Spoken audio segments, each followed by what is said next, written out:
It's almost 2026, and I get this question quite often from people. Should I move to Portugal? Is it too late? Has the ship sailed?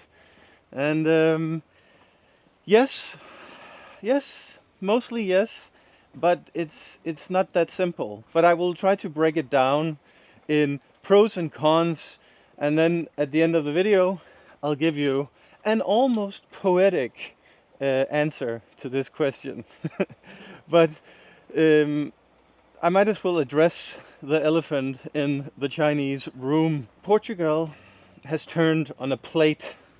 It's made in 180. It's not the place it used to be when it comes to tax incentives and affordability. The main things that have changed is that the NHR was removed January 1st, 2024. The golden visa was removed, which allowed you to invest in real estate for 500k minimum, and then you would get residency.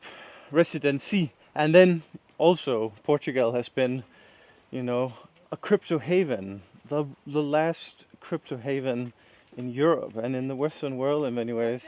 And all of these things together was what really put Portugal on the map. All of this is gone now. A lot of people are not happy with how things have changed here because, for example, a lot of people, they decided to move to Portugal because they were sold this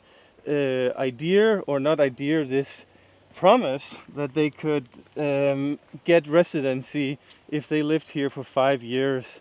And then just now the Portuguese government came out and said, "They lied! We're liars. You have to wait 10 years. We have dear friends who are less than 2 years away from getting their residency, and now it's 7 years, plus the 2 to 3 years it takes to actually get the documents issued."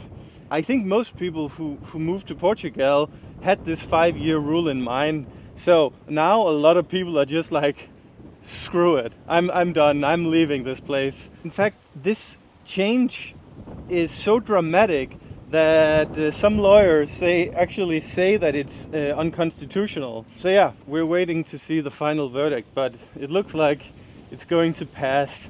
And basically this is like a great example that we wanted your money, we got you by the balls. Where do you want to go now? Because not only do you have no tax incentives left, but cost of living here is also insane. In fact, here in Madeira, it's the most expensive place in Portugal, but it's also one of the most expensive places in Europe. If you want a nice 3-bedroom apartment that is modern, it's 3,000 euros plus utilities, minimum. They go up to 5,000, 7,000 euros. It's really insane because it's just not worth it. This is something that people talk about, people who come from Nordic countries, American countries, people who are used to a certain standard in terms of when they pay premium. So the problem here in Madeira, for example, is that even when you pay 3,000-4,000 euros for a rental apartment, it's the build quality is still quite low. Like, you will not get hardwood floors, it'll be those vinyl laminates. It's always the cheap solution. It's like sound insulation, it doesn't exist here. Like, so just get used to hearing your neighbors on a level where it almost feels like you're living together. So you keep this in mind, like, okay, I'm paying big bucks, but I'm getting something that is actually cheaply made. And the same, goes for Porto, Lisbon, Algarve. If you want to buy something here that is luxury, where you do get the sound insulation, where it is hardwood floors, where there was put some thought into all the aspects of the design, you are looking at least 2 million euros minimum. And that's not even a guarantee in terms of getting quality. So a lot of people who move here, they run into the trap of buying something that looks shiny and new, but then after a few years, all the buried skeletons, they show up. It's a big problem. It's a big problem. It's a little bit similar to when you go to Asia.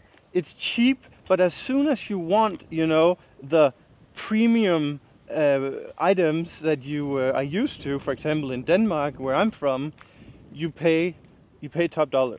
So we always buy organic food in the grocery, in the supermarket, and we are in the minority when it comes to that. It's not normal. Actually, it's even hard to find organic food here on Madeira, not so much in mainland Portugal, but when you pay for it, it's the same prices as in Denmark. When we go grocery shopping, it's like one bag here of food, that's easily $100 or euros. So we have experienced a significant climb in our expenses over the last 3 years. But yeah, the last 3 years it's gotten insane, and there's no sign of this stopping.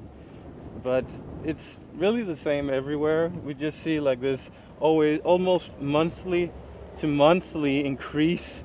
Like Amalie, she comes home from the supermarket quite often, and then like, guess how much the organic chicken is now? Yeah, it's 15 euros. It used to be 9. It's just so outrageous that I'm like, how do locals survive here? Of course, they don't buy organic food, the vast majority of them. But I mean, it is a lot cheaper if you just buy processed food and the low shelf products. And if you do that, you can live quite cheaply here. But for me and Amalia, we like to eat real food. We like to be healthy. Like, we value that stuff. So it's a non-negotiable. Like, we will have to pay what it costs. And I think they do know it here. I think that's why they're charging extra, because they're probably thinking, in the marketing department of Continent and Pingo Doce, is like, how much are these idiots willing to pay for an organic tomato? Would 7 euros for 190 grams be sufficient? Yes, perfect. Do it. That's how it is here. It is a little bit cheaper on mainland Portugal, but it is just, the trend is up. Then you have internet. We're paying 60 euros a month for 100 megabit 200 upload. It's the same in Denmark. Amalie, she pays 65 euros for her gym membership. That's a little bit more than it would be in Denmark. Petrol, it's around 2 euros for a liter of petrol. A little bit less for diesel, which is what most people use here in Portugal. But when you keep in mind the average salary of a Portuguese person, it's just ridiculous. It's just ridiculous. I mean, I don't get how it's so expensive, because a full tank of gas, it's going to be 70 euros, even if you're driving the cheapest of the cheapest cars. And so that's like 7% of your salary just for 500 kilometers of driving, or however long your car goes. And then there is the main one, which was why we really fell in love with Portugal. And it might sound a little bit superficial, but when we came in 2017, going out to eat was just so affordable that it was almost like you had cheat codes to life. I mean, we're talking 18 euros for 2 people, and with a bottle of wine. It was really that cheap. And of course, now today, I think we're paying, and when you go to the same restaurants, we're paying around 60 euros for 2 people, but that's without wine usually. The military, they heard about the price of organic tomatoes, so they're here to discipline the supermarkets. But what I'm noticing here is that the prices of going to a restaurant is increasingly inspired by how it is in Nordic countries. So where wine was historically very, very affordable, you could always get a bottle for, at 12 euros, less sometimes. Now we see a lot of restaurants where the cheapest bottle is 30 euros. As more and more international restaurants are coming here, you have the same prices as you do in Denmark, almost. Not as high, but we have a few restaurants here that are very nice, but it's 100 euros when we go there. for 2 people. You can still go out for a nice pizza and a beer, and it'll cost you maybe 55 euros for 2 people. So the prices have just 3x'd, 4x'd, I would say, since we got here. I think a lot of people who move here, they do take advantage of that lifestyle where every meal is just eating out, because it is addictive as hell, okay?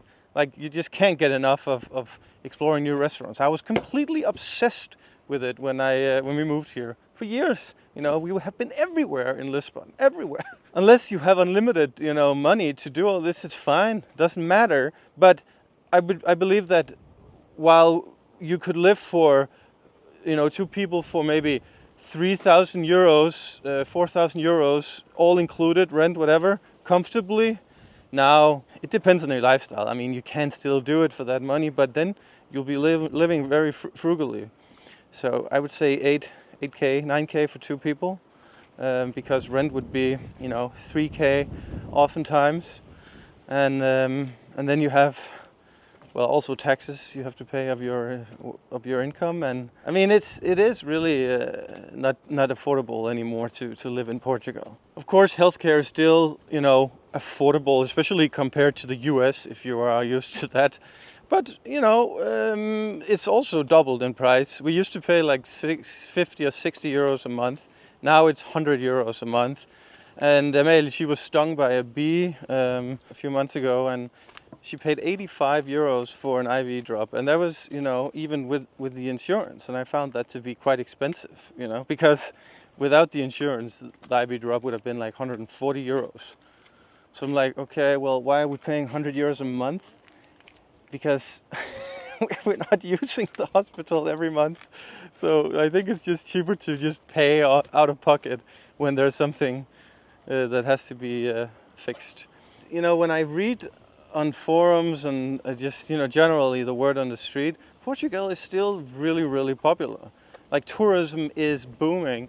Numbers just came out here from Madeira, and it's like they smashed the records with like 15-16% growth. More and more people are moving here still. I think some people are leaving also. We still have to see the effect of this new rule from 5 to 10 years in order to get the residency. But Portugal is still hot, which is interesting, you know, because why? Why is it interesting? I get it from a tourist perspective, but I'm trying to understand why it is popular for people who want to move here, you know, because now if you're a pensioner, you'll be taxed progressively. There is no benefits anymore. I do have an answer to this in the end of the video, but it's increasingly more cons that you find as opposed to pros when it comes to living in Portugal, at least from the monetary perspective. But of course, it shouldn't be about money, everything. But there is one more thing I want to talk about.